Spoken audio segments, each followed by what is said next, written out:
No, pero también siempre faltan manos, siempre falta apoyo, y es por eso que tenemos en nuestro estudio a Pamela Sandoval. Ella es directora del programa de Movidos por Chile, que están activando una campaña para enfrentar estas emergencias de alguna u otra manera. Pamela, bienvenida y muchas gracias por estar con nosotros. Hola, muchas gracias a ustedes también por la invitación. Claro que sí, es vital de todas maneras lo que mencionábamos al inicio de este encuentro, ¿cierto? Pero ¿cómo nace finalmente Movidos por Chile, Pame? Mira, Movidos por Chile es un programa de la Comunidad de Organizaciones Solidarias. El año 2017, no sé si ustedes recuerdan, pero vimos bastantes emergencias de tipo incendios forestales en lo que fue la zona de Viña del Mar y también la zona del Maule, con lo que fue Santaolalla. Y a propósito de eso, es que efectivamente llegó mucha gente a ayudar. Pero cuando esta ayuda no es bien canalizada, no es bien organizada y tenemos esta demanda espontánea, muchas veces entorpecen las zonas donde están ocurriendo situaciones de emergencia. Y es ahí donde un grupo de organizaciones de la sociedad civil dicen, oye, sería interesante tener a alguien que nos ayude a coordinar. Y es ahí donde nace Movidos por Chile. Nosotros partimos el año 2017 principalmente como una respuesta a la emergencia en lo que tiene que ver con ayuda humanitaria, pero a partir de la reforma, del cambio de ley, por así decir, de cuando ONEMI deja de ser ONEMI, pasa a ser Senapred, uno de los focos que se pone ahí tiene que ver con la preparación. Y nosotros efectivamente dijimos, oye, este es como un mandato que no es solamente el que vayamos a responder, sino que hoy día incluso la respuesta se puede minimizar en la medida que tengamos una buena preparación comunitaria. De pronto, lo que nosotros vemos, que estamos insertos en los medios de comunicación, lo que podemos visualizar es que una de las deficiencias es que los entes autorizados como bomberos, carabineros, ¿cierto? No tienen una conexión directa con alguna organización civil intentando ayudar. Esta comunicación, ¿cómo lo han trabajado ustedes finalmente para poder liderar quizás hombres y mujeres que quieran ayudar, aportar de buena manera y no entorpecer, como tú dices, a los que están finalmente especializados en este tipo de temas, ¿no? ¿Cómo generan este lazo de comunicación y para que puedan convivir bien en una emergencia? Bueno, se han ido generando también espacios de confianza. Yo creo que tiene que ver que es una articulación que nace incluso también desde lo que mandata Senapred, ¿ya? Y desde ahí las organizaciones de la sociedad civil estamos un poco destinadas a... Pero cada emergencia tiene sus propias características, entonces muchas veces lo que ocurre es que una vez llegando al terreno es como podemos visualizar en qué vamos a poder aportar. Recuerdo muy bien lo que fue el incendio, por ejemplo, de Viña, en esta misma época, el año pasado, en donde llegamos allá.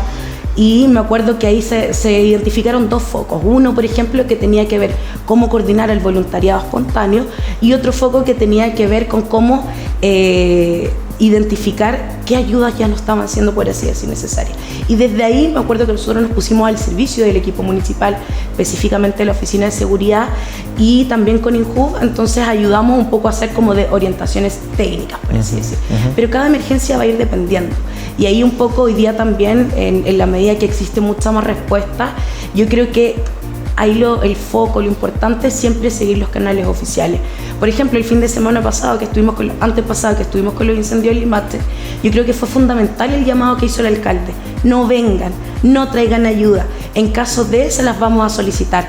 Porque si no, finalmente eso es lo que colapsa. Imagínate, van a ayudar, interrumpen el acceso, por ejemplo, de bomberos. Entonces, yo creo que ahí lo primero es estar siempre atento a los llamados que hace la autoridad. El dicho típico chileno, muchas manos matan la guagua, finalmente, sí. Pamela, me imagino que queda bien en este contexto. Recuerdo que en muchos siniestros, incendios y situaciones así que hemos vivido como país, mucha gente dice y alega, ¿no? Con respecto a, claro, cuando está todo en la prensa, llegan ayudas, salen las cámaras y efectivamente esto es tierra de nadie. ¿Eso ustedes lo han vivido Movidos por Chile? O sea, efectivamente lo que pasa es que en la etapa técnica, por así decirlo, de respuesta, ahí siempre tenemos todos los focos, todo el mediático.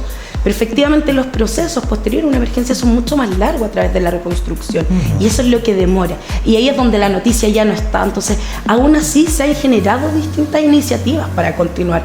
Por ejemplo, hay iniciativas que está articulando, por ejemplo, el Ministerio de Hacienda con la Cámara de Comercio Santiago, la Cámara chilena, en donde, por ejemplo, hoy día están también levantando una actividad para ir en ayuda de las familias de Alicante. Pero eso responde a actividades puntuales. Efectivamente, siempre la cámara la vamos a tener durante, pero el posterior es lo que cuesta. Muy bien. Pamela, ¿y cómo va el avance de esta campaña? Que es como para preparar a las personas para enfrentar de alguna manera una emergencia. ¿Cómo van avanzando? ¿De qué se trata la campaña? Exacto. Bueno, el Todo Chile Preparado es una estrategia que lo que busca es poder instalar y desarrollar las capacidades de las personas en temáticas de gestión del riesgo. ¿Ya? Y por un lado lo podemos hacer a través de los grupos organizados, articulados, sociedad civil, empresas, equipos municipales y el ciudadano común. Para esto tenemos un plan que, por supuesto, para tener un todo Chile preparado, 346 comunas, lo hemos diseñado de aquí al 2030. ¿Ya? Y para eso hemos diseñado distintas fases de despliegue. Por supuesto, iniciando en aquellas regiones que, por ejemplo, han tenido mayor impacto con distintas amenazas que han sufrido. Entonces ya iniciamos, por ejemplo, este año estuvimos con Viña del Mar. Hoy día, por ejemplo, ayer iniciamos un trabajo con la red de prevención comunitaria, con quienes están trabajando también en distintas comunas. Y en el fondo, cada organización que es parte del Movidos por Chile nos ha ido levantando su requerimiento y lo hemos ido de a poco agendando. Pero la idea es que podamos estar en las 346 comunas con distintos públicos. O sea, hace un mes atrás, por ejemplo, estuvimos en la región de Araucanía y primero estuvimos en Vilcún, o sea, al interior, y después estuvimos, por ejemplo, preparando a más de 50 estudiantes de distintas casas de estudio. ¿Cómo sienten ustedes como organización que ha sido, digamos, esta entrega de información tan vital? O sea, sabemos que el tiempo en una catástrofe es algo que tenemos que reaccionar, pero no a destajo, no sabiendo qué tenemos que hacer, sino que en un plan que sea bien planificado.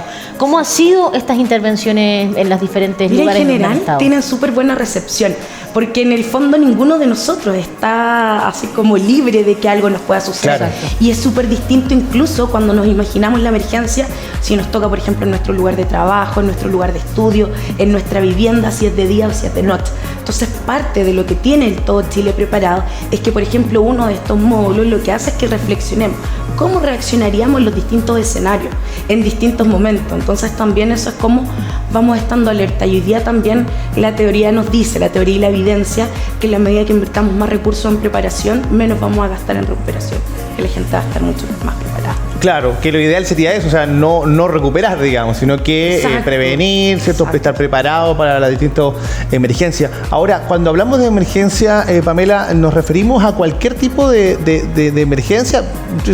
Tú sabes muy bien, quizás mejor que nosotros, que Chile es una caja de Pandora de emergencia, o sea, lluvia, inundaciones, aluviones, incendios, tsunami, puede ser terremoto, o sea, vamos sacando. ¿Ah? Vientos, hemos visto, por ejemplo, los fenómenos de tromba marina. Tromba marina. No era común acá. No, claro. O sea, yo creo que esto es un llamado también a crear conciencia. Si somos un país que nos estamos dando cuenta que estamos altamente expuestos a distintos tipos de emergencias, tenemos que tomar cartas en el asunto. Ya no sacamos nada con solo responder, sino que también cómo nos vamos preparando. Ahí yo creo que es como la invitación, y no solamente desde la preparación individual, sino que también desde la preparación comunitaria, porque qué es distinto es hacerlo con el vecino, con el que tengo al lado, a estar solo también enfrentando una emergencia. Claro. Antiguamente se decía que menos mal que no vivimos en Estados Unidos, no tenemos tornados, ¿te acuerdas, no? Pero tenemos una gran cantidad de fenómenos naturales que nos pueden afectar, y me imagino que tiene que ver un poco también con conocer dónde vivo, cuáles son las posibles emergencias que podría tener, ¿no? Exacto, porque no es lo mismo, por ejemplo, el que vive de Lonquimay hacia la cordillera, o del que vive en Punta Lavapiés cercano al mar, porque las condiciones son distintas. Exacto. Y además hoy día estamos en un año en donde claramente el fenómeno del Niño nos ha puesto en encrucijada bastantes veces, y es el temor un poco lo que ocurre ahora con los incendios forestales. O sea, no va a ser... no hay madera, pero no va a ser solamente enero y febrero, sino que vamos a tener que estar atentos también a marzo y abril, donde, por ejemplo, las condiciones, la temperatura del mar va a estar mucho más alta, y eso crea como estos escenarios favorables de temperatura alta, humedad alta, viento alto, que es como esta ecuación perfecta para el desarrollo de un incendio. Entonces, hoy día son fenómenos que están sucediendo y ya no podemos ponernos unas gafas y decir, no, esto no ocurre, sino que lo estamos viendo día a día. Y no solamente acá en Chile, o sea, hace 3 días atrás vimos, por ejemplo, lo que sucedió en Buenos Aires.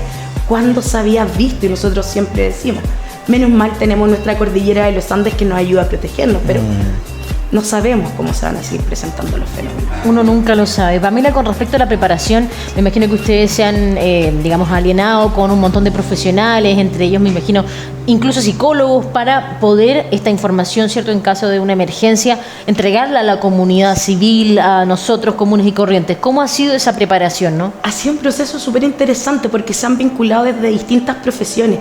¿Y eso qué nos dice? Que efectivamente la preparación no es necesario tener un título. Hay un módulo, por ejemplo, que se llama Primeros Auxilios Psicológicos. Toda la gente piensa al tiro que tiene que ser un psicólogo, un experto, y no.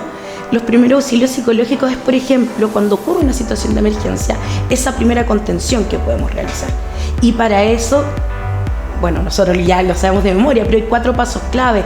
El cómo, por ejemplo, observamos, conectamos, escuchamos de manera fraterna y cómo después logramos generar articulación.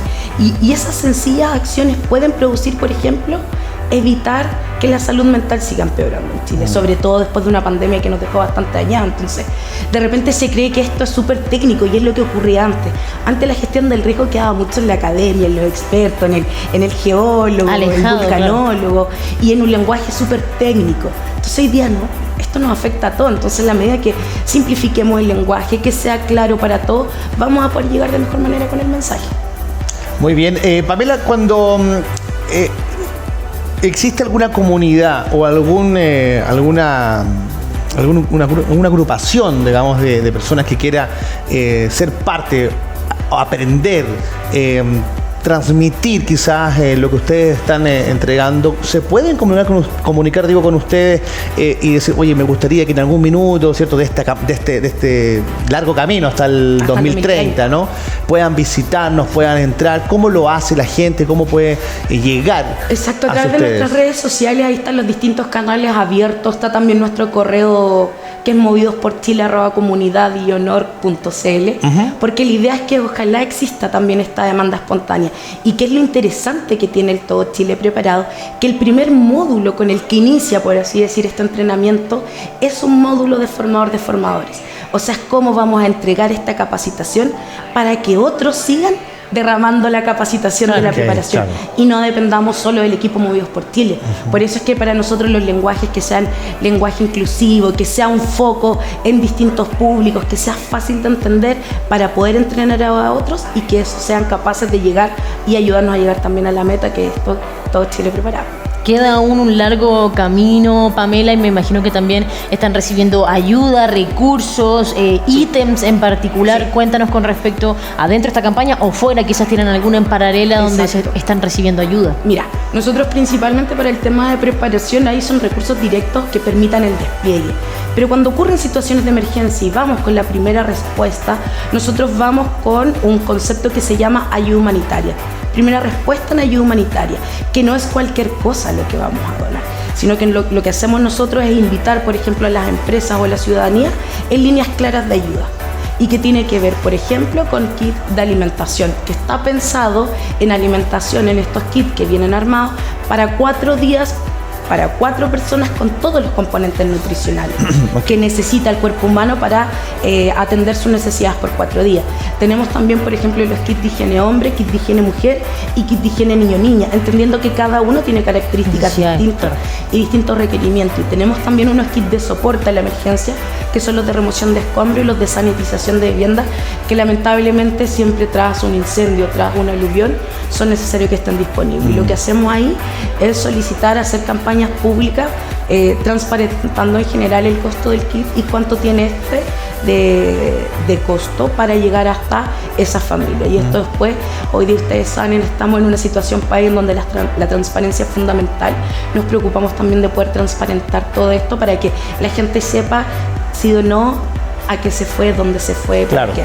Claro, para confiar también, que hoy día las confianzas con las fundaciones ha sido delicado. Ahora, no es que nosotros metamos a todas las fundaciones en un saco, pero ¿qué pasa? Que cuando sale una, es algo sensible. Exactamente. Sí. Pamela, cuando hagamos un poquito de capacitación, ¿qué te parece? Cuando hay una emergencia, ¿qué es lo primero que uno no tiene que hacer? Y que generalmente se hace, ¿no? En una emergencia. Porque puede ser un incendio local también, puede ser un incendio de una casa en particular o qué sé yo. ¿Qué es lo que generalmente hacemos y no deberíamos hacer? Salir arrancando de manera despavorida. Ya. Ese es el primer error. Porque imagínate en un sismo, tú sales arrancando y no estás observando qué tienes alrededor, qué mueble se te podría venir encima. O por ejemplo, si estás en la calle, qué te podría también caer. Entonces, siempre evitar, sino que observar para saber cuál es la mejor, porque esa carrera es la que puede traer consecuencias. Controlar eso es difícil, pero... O sea, es difícil. Claro. Pero yo creo, por eso te digo, si uno va reflexionando estos temas, uno puede así como respirar, aunque cueste, porque si no te puede haber visto enfrentado no a la emergencia producto, por ejemplo, de un temblor, Claro. sino que puede ser producto a la caída de algo que no visualizaste al momento de escapar. Claro. Eso es importante, poder controlar las emociones en un momento de emergencia, pero evidentemente muy complejo. Siempre recomiendan tener armado, en caso de cualquier situación, una mochila de emergencia. ¿Qué Los tengo kits. que incluir en esa mochila? Mira, nosotros tenemos como ciertos elementos básicos que debería componer la mochila. Lo primero, por ejemplo, es algo que te permita prender, ya sea un encendedor o fósforo. Lo segundo, una abrelata. Ya. En el fondo, si vamos a incorporar comida enlatada, tenemos que tener con qué abrirlo. Lo otro que siempre recomendamos, por ejemplo, son las linternas, pero la linterna idealmente a dínamo. ¿Por qué? Porque con la presión se nos va a generar la luz y es poco probable que quizás podamos comprar pilas en caso de una situación de emergencia. Claro. Otro de los elementos también que invitamos a que la gente tenga, y que fíjate que son súper económicos, son unas mantas térmicas. Uno los puede encontrar, por ejemplo, en los supermercados. Son unas mantas de este porte que por supuesto se expanden y tú te puedes cubrir con ellas, y eso te permite aislar el calor como también aislar el frío. Entonces ahí ya podemos estar protegidos. Y hay elementos que va a depender de cada uno de nosotros, y ahí también es una como construcción individual. Porque, por ejemplo, ¿qué pasa si tenemos niños o niñas? O tenemos personas adultos mayores que dependan de algún medicamento, o nosotros mismos que somos mucho más jóvenes y no adultos mayores, pero que por ejemplo tenemos alguna necesidad especial que tiene que ser cubierta. O sea, en mi caso personal, por ejemplo, yo dependo de insulina. O sea, yo no puedo, yo en mi mochila de emergencia Tiene en mi que hogar, haber, claro. yo tengo ahí mi frasco de insulina con mi jeringa, porque ¿qué pasa si estoy 1 o 2 días sin atención médica o salí arrancando y la insulina que va dentro? Entonces siempre eso es súper importante, la mochila. Y ojo, que hoy día también estamos haciendo la invitación a que existan también los kits de emergencia o estas mochilas preparadas incluso para las mascotas. Para las Muchas mascotas, veces claro. nos olvidamos de ellos. Sí. Y también en una emergencia, imagínate, sus patitas, los perros, por ejemplo, o la sed al no contar con agua. Entonces, ahí en nuestra página, en nuestro Instagram, también hay distintas recomendaciones, pero hoy día los kits son fundamentales. Muy bien, Pamela. Vamos a revisar en pantalla la página web que está habilitada para que alguien pueda consultar, revisar, ¿verdad? Informarse respecto a lo que ustedes están haciendo. Y te pregunto, Pamela, ¿se puede contactar para hacer donaciones monetarias a través de la página? ¿Es posible o no? Mira, en general nosotros lo tenemos ahí, pero las cuentas se habilitan una vez ocurre una emergencia. Ah, ya. ¿Por No qué? es Porque siempre todo el año. No, Ya. ¿por qué no es todo el año? Porque ¿dónde acopiamos? La idea es que... No, pero monetario. monetario Sí, sí, eso. pero por temas de transparencia nosotros preferimos dar los avisos. Se habilita, se abren las cuentas. Perfecto. Y así se hace todo el seguimiento a la donación. Muy bien. Perfecto, Pamela. Bueno, también estamos chequeando las redes sociales a través de Instagram, Movidos por Chile, con una X. Ahí usted va a encontrar toda la información, todo lo que significa el proyecto de la comunidad, organizaciones solidarias. Así que, bueno, Pamela, para nosotros un gusto poder tenerte aquí, poder conocer estas temáticas que, como tú bien dijiste, uno nunca sabe cuándo ocurren. Hay que estar preparado. Muchas gracias, Pamela. Muchas gracias a ustedes también. Bien, y junto a Pamela nosotros vamos a hacer una